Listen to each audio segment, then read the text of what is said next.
이강인이 파리 생제르맹에서 방출될 것으로 예상되면서 토트넘 호스퍼를 포함해 프리미어리그 클럽으로 이적할 가능성이 주목됐습니다.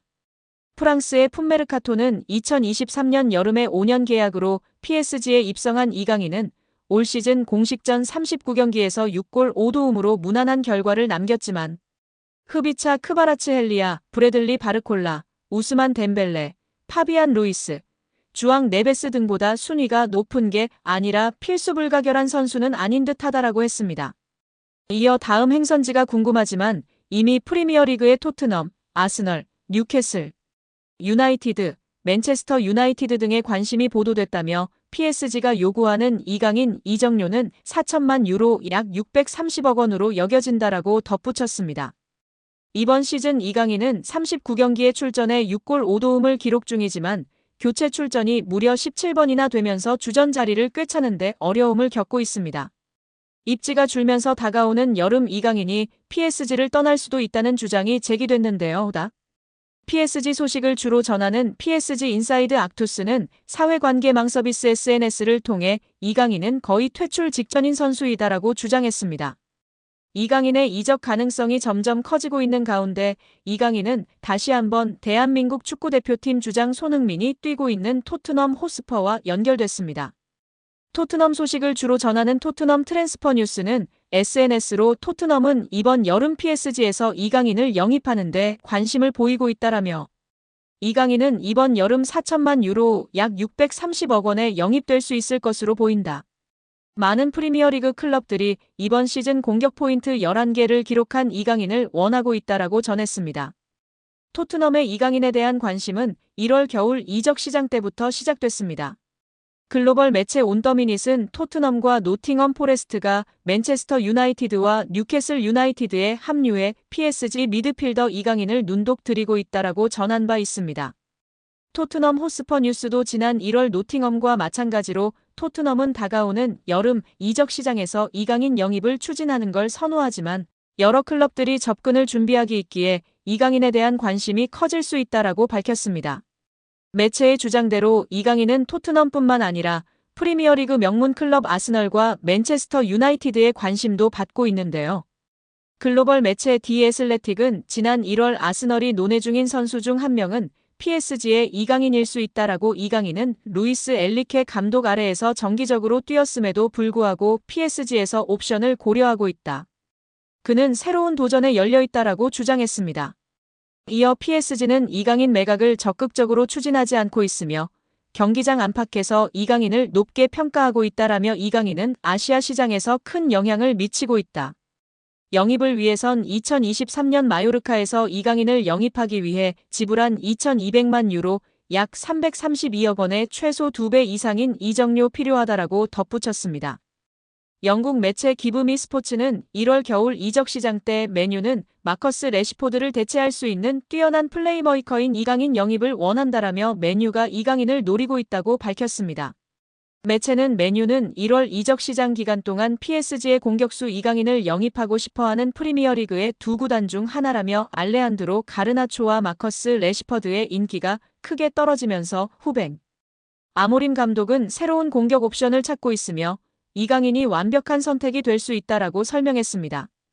더불어 이강인은 진정한 재능이라며 뛰어난 이강인은 PSG에 합류한 이후 다양한 포지션에서 다재다능함을 보여줬다.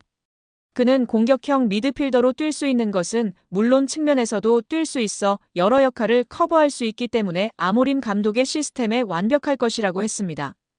프리미어리그 팀들의 관심을 받은 이강인은 끝내 PSG에 잔류했지만 상황이 바뀌면서 여름에 출전 시간을 확보하고자 PSG를 떠날 가능성이 떠올랐습니다.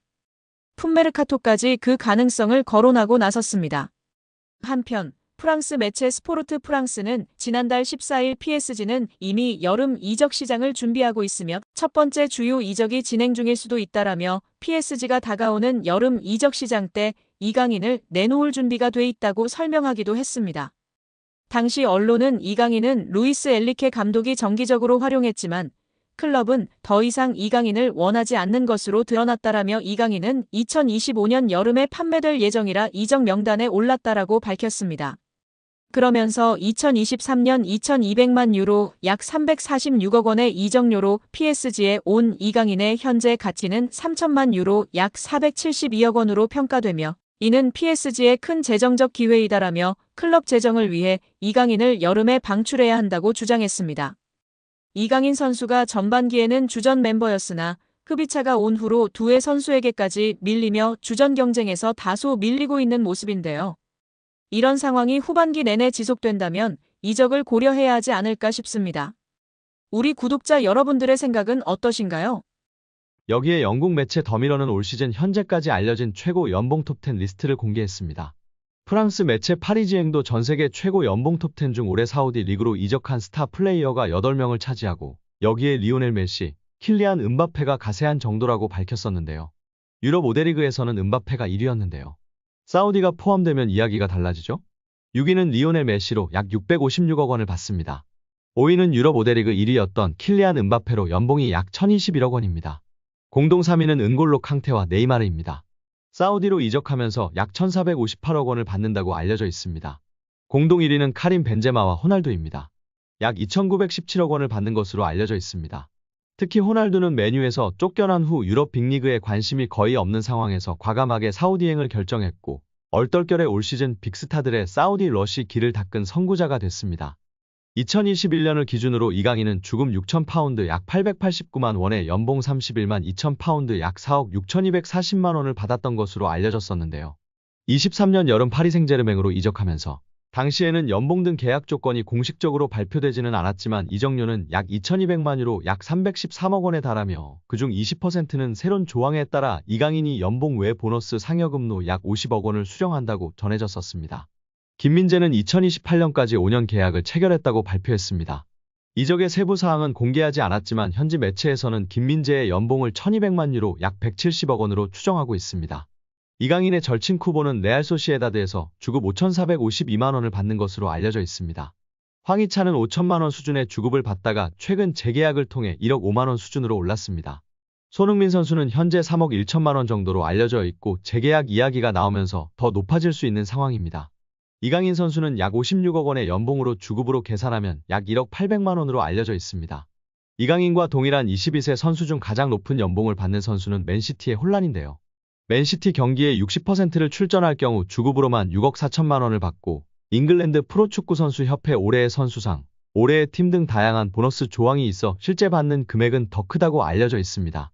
이강인 선수보다 어린 세계적인 유망주 중 한 명인 레알의 카마빈가는 주급 2억 3천만 원 이상을 받는 것으로 알려져 있고 잉글랜드의 희망이자 최고 유망주 벨링엄도 레알에서 3억 원을 받고 있습니다. 지난 1차전 0대1 패배를 뒤집고 8강에 올라선 PSG, 경기 종료 후 아마존 프라임 비디오와 인터뷰를 진행한 루이스 엔리케 PSG 감독은 미소를 지었습니다. 그는 우리가 승리를 거둘 자격이 있었는지는 중요하지 않다. 양팀 모두 8강에 오를 만한 자격이 있었다. 우리는 파리에서 더 좋은 경기를 했고 리버풀은 오늘 더 좋은 모습을 보였다라고 입을 열었습니다. 이어 그는 우리 선수들은 안필드에서 강한 정신력과 캐릭터를 보여줬다. 훌륭한 분위기 속에서 정말 힘든 경기였다라며 선수들을 칭찬했습니다. 또한 우린 우리가 진짜 팀이라는 것을 보여줬다. 이 팀이 전성기에 오른 것일까? 난 이제 시작일 뿐이라고 생각한다라며 리버풀은 매우 강력했으나 돈나룸마의 선방 덕분에 이길 수 있었다라고 이야기했습니다. 이강인이 연장전에서야 뛴 것을 생각할 때 이강인 없이 나서는 팀이 베스트라고 생각하는 듯한 발언이었습니다. 최근 프랑스 현지 다수 언론은 이강인의 팀 내 입지가 크게 줄었다고 일제히 보도했습니다. 해당 보도와 엔리케 감독의 발언을 종합해 생각하면 엔리케가 이강인을 핵심으로 생각하지 않고 있다는 추론이 가능한 상황입니다. 한편 엔리케는 추첨에서 리버풀과 PSG가 맞붙게 됐을 때 양팀 감독 모두 같은 생각을 했을 것이다. 유럽에서 볼 수 있는 최고의 경기 중 하나가 될 것이다라고. 챔피언스 리그는 꾸준함이 중요한 대회가 아니다. 중요한 순간에 최고의 모습을 보여야 한다. 우리도 리버풀도 많은 고통을 겪었다라고 전했습니다. 여기에 프랑스 매체 풋메르카토는 PSG는 대단한 성과를 만들었다. 이들은 지난 12일 유럽축구연맹 챔피언스리그 16강 2차전에서 리버풀을 1대 0으로 꺾고 승부차기 끝에 8강 진출에 성공했다. 이 2경기 동안 인상적이었던 건 엔리케 감독의 선수들이 보여준 밝은 표정이었다. 엔리케 감독은 최근 몇 달 동안 정기적으로 비판받았다. 다니엘 리올로 언론인도 마찬가지였다. 하지만 리올로는 자신의 의견을 바꾼 거로 보인다고 했습니다. 매체에 따르면 리올로는 자신이 출연하는 프랑스 방송 애프터풋을 통해 천재적인 아이디어는 이제 없다. 모든 것이 명확하다. 엔리케 감독은 심지어 교체도 천천히 한다. 그의 팀은 완성됐다. 이것은 미친 일이라고 했습니다. 리올로는 엔리케 감독의 전술을 두고 천재적인 아이디어라며 우회적으로 비난했는데 이 발언에 대해 철회한 거로 보입니다. 리올로는 이어 PSG가 시작한 방식은 지난주와 같았다. 그전에는 그런 일이 없었다. 매번 이강인이 선발이야라며 선발 명단에 의문부호가 있었다. 1년 반 동안 PSG의 라인업을 맞추는 것이 퍼즐 같았다라며 이제는 고정 베스트 11을 꾸린 PSG가 긍정적인 효과를 보인다고 전망했다. 리올로는 그간 엔리케 감독의 변화무쌍한 선수 기용에 부정적인 시선을 보냈던 거로 잘 알려진 언론인이었습니다. 이강인에게 원한이 있는 것이 분명합니다. 파리 생제르맹 소식통 플라네 PSG는 피에르 메네스의 발언을 전했습니다. 메네스는 루이스 엔리케 감독이 거의 항상 이강인을 기용하고 있는데 이해를 할 수 없다. 난 이강인이 밋밋하다고 생각한다. 드리블, 패스를 한 번도 하지 않고 위험을 감수하지 않으며 항상 볼을 뒤로 패스한다라고 말했습니다. 그는 이어서 이강인이 그라운드 위에 있을 때 아무것도 가져올 수 없다. 성가시다. 난 이강인을 좋아하지 않는다. 적어도 유니폼을 판매하는 일에는 능숙할 것이다라며 비꼬기도 했습니다.